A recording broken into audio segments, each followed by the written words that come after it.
Hey y'all, I'm Elisa, the Scrappy Wife behind ScrappyWife.com, and today I'm showing you a part of my craft room that you have never seen before.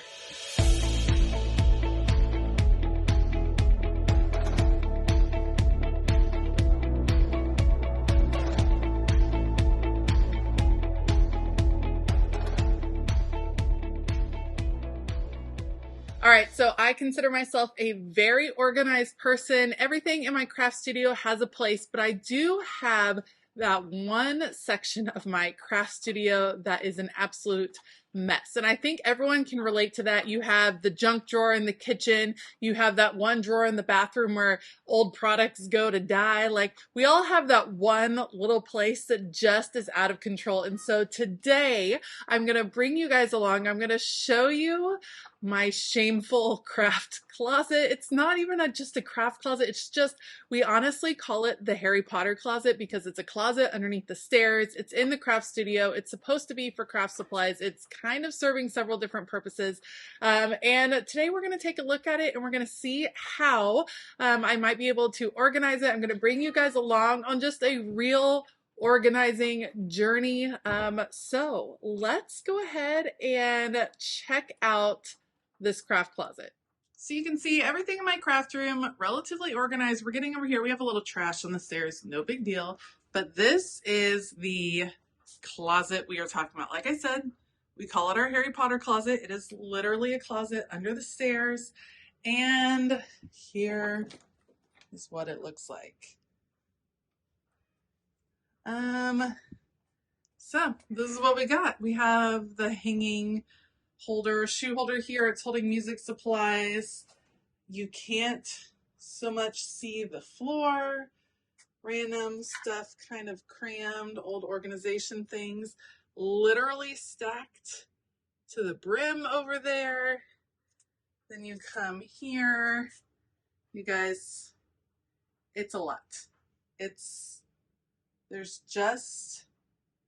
so much stuff. I don't even know what all of this stuff is. So here's the plan. We're going to organize this. It's going to work. I think the best thing will be to take a lot of this stuff out.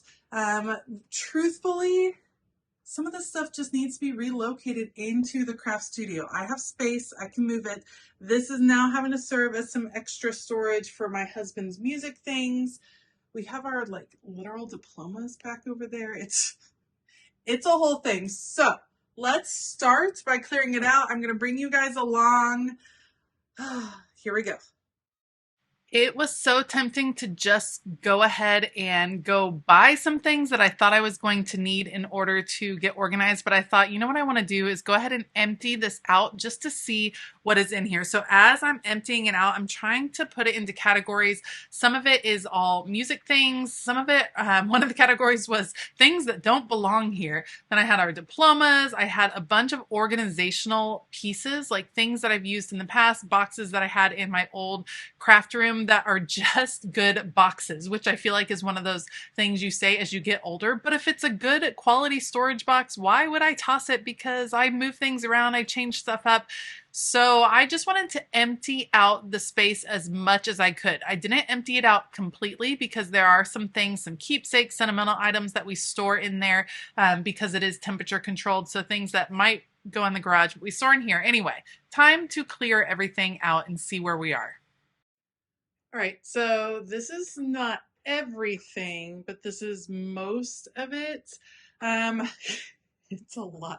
You guys, this is all empty organization stuff, like boxes, clear pieces, things I have used in the past that are good quality. I don't necessarily want to get rid of them because I can see myself using them again in the future, but that's a lot of things. I need to stop buying organization bins, which is something I say all the time.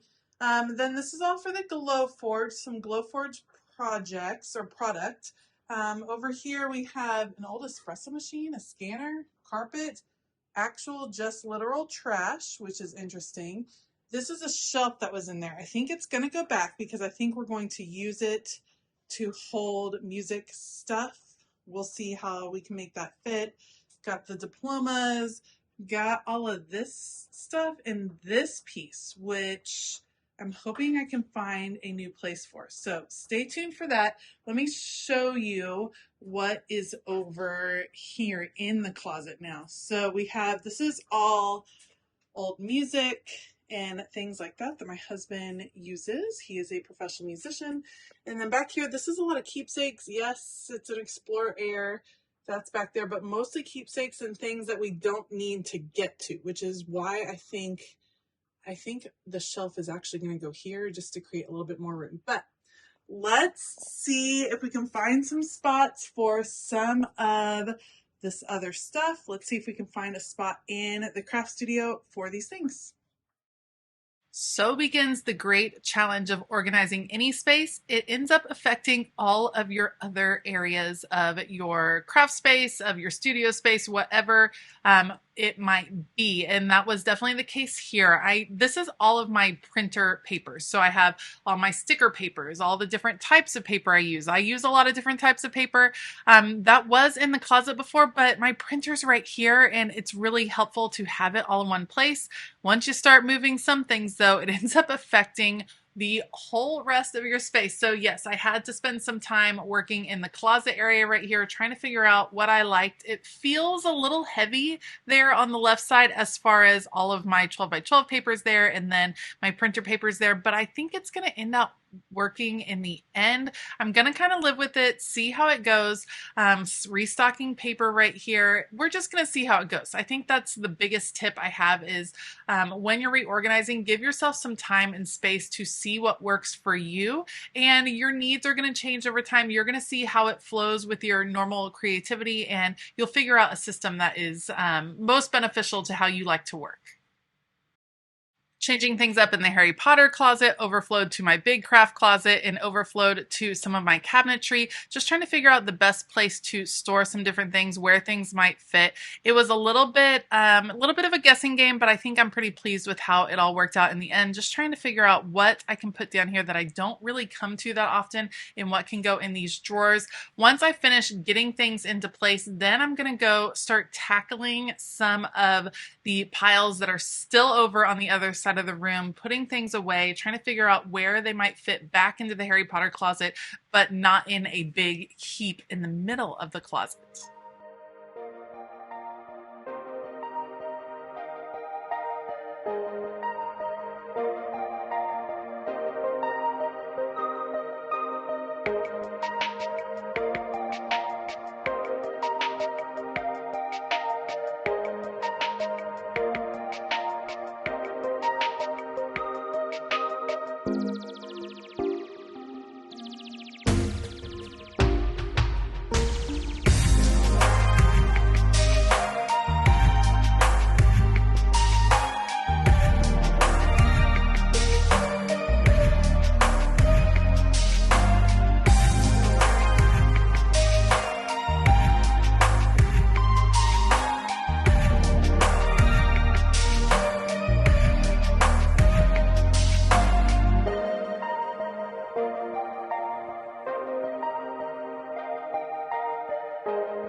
All right, so lots of good progress in here. Got that shelf in there. Again, these are like keepsake things we don't get to except for the Cricut Explorer Air 2, but that's kind of just being stored.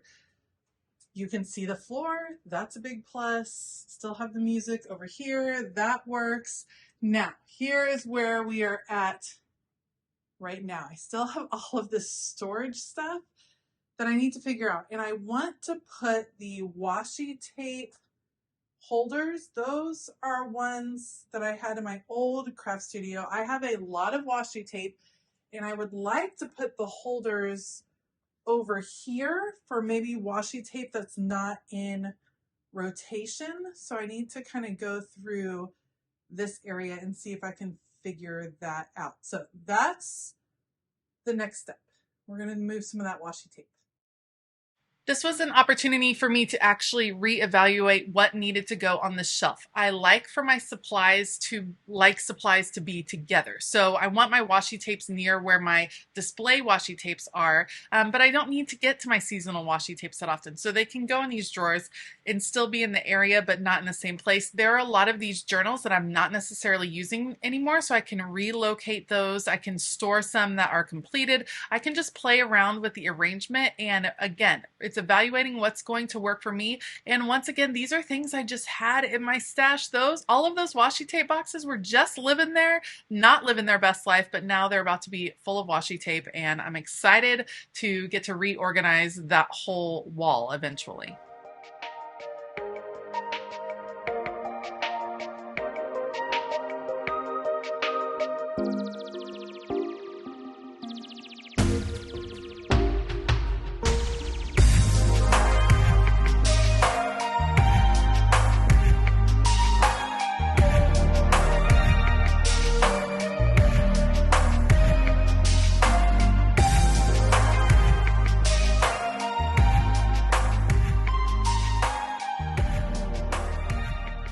I know that I am often talking about just getting rid of things, but here's the deal.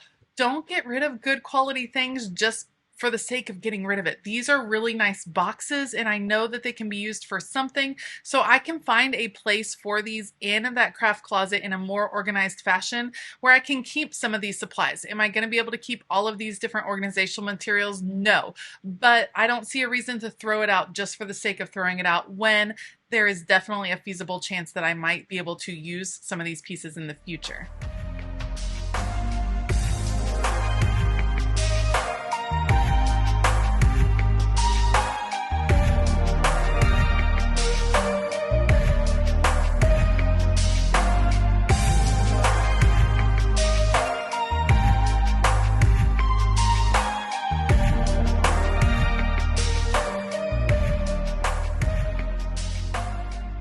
With my Glowforge, it has a lot of different materials. I have a ton of different acrylic and different woods that I use with the Glowforge from time to time, and I haven't really determined the best way to store those. I want to save all of these little scraps and pieces because acrylic is kind of expensive and I don't want to waste any of it. So I'm still looking on Pinterest, but putting them all in this bin is going to work for now. And I do have a couple of bags that I keep in my craft studio. I don't need to have them out all the time, but they're the ones I grab when I'm going to craft on the go, when I'm headed out to soccer practice, or when I need to throw all my planners into something. They're ones I need, but I don't need them hanging out in the actual space. So I just got a couple of screws, screwing those in right here. I can hang them. It'll work great. Okay, I think things went pretty well. This is the pile of stuff that is not trash, did not necessarily find a place, so it will need to be donated. Everything else kind of found a place, and I'm pretty pleased. Let's check out the finished closet. Ooh, needs a little oil there, but ta-da! You can get to things now. Still have some organization tools that I use sometimes that I didn't want to get rid of them. They're good quality. Found a place for them where they can live. And look, you can see the floor. You can get in there. Things are hung up. It's awesome. I'm super pleased. Let me show you my closet and the washi tape. Here is the closet. So what I really like, I like having this over here now because I do a lot of printing and it's nice to have all my printer supplies like right there. It is a little bit more full than it was before, but it's still going to be really functional for me. I love how that one came out. And then here is this section. So what I honestly need to do is do a little bit of cleaning and moving some of this washi tape, especially the seasonal washi tape, down below where I don't need it very often, and then I can spread this out and make a little bit more room up here. So that'll be another day, but I'm liking how that came together and that I was able to utilize things that I already had. All right, so that wraps it up. If I'm being honest, that is not the way I thought that this cleaning out and organizing was going to go. I had plans to head to IKEA and buy a new organization piece. I was going to get a new set of Alex drawers to put things in, but I was able to use so much of what I already had, which is such a great reminder and something I tell people all of the time. Do the cleaning out, do the destashing before you go and buy the systems, because then you know what it is. You kind of know the stock of what you are going to be organizing, what needs to have a home, what is missing a home. All of that comes in really handy. And I was able to do a lot with what I had, which was fabulous. I'm able to destash things, always good for me to be able to let go of things that are no longer being used, because that's kind of how my craft studio works. Things come in and some things end up having to go out. So I'm really excited with how it turned out. I feel really good about the closet. I might still end up going to buy a piece for Glowforge supplies, but I now know I don't have to. It's not like a necessary thing, so I don't need to run out and go get that. I can live with how it is for a little while and figure out exactly what I am wanting to organize some of those extra materials. I would love to hear down below, what is the space in your craft room, in your house, that is like your junk drawer? Do you have the little Harry Potter closet like we had that was kind of like my place of shame? We have that. We have a junk drawer in the kitchen that I try to clean out on a regular basis, but I don't know, it just attracts. It attracts all the things. Those are kind of the places that I like to visit every now and then, just to kind of continue to clean out and organize. And I know that closet is gonna get crazy and hectic again. It will have to be cleaned out again, but it always feels good. And now I don't have to like fear opening it. So that makes me feel really good. And then it kind of allowed me to update a few other things around the craft studio, which always kind of inspires me. Thank you so much for joining me today. If you like this video, please give it a thumbs up. Consider hitting that subscribe button as well as the bell notification button. I will link any supplies down below. Let me know if you don't see a link and I will add it. I want to give a huge shout out to all of my Patreon members. Thank you all so much for all of your support. It is a fun, crafty community over there, and if you are looking for some more creative people to connect to, some extra content, then you might want to check out Patreon. Don't forget, you can actually sign up for a free 7-day trial, which is an excellent way to kind of see which tier might work well for you. All right, I hope that you have a fabulous day, and as always, keep it creative.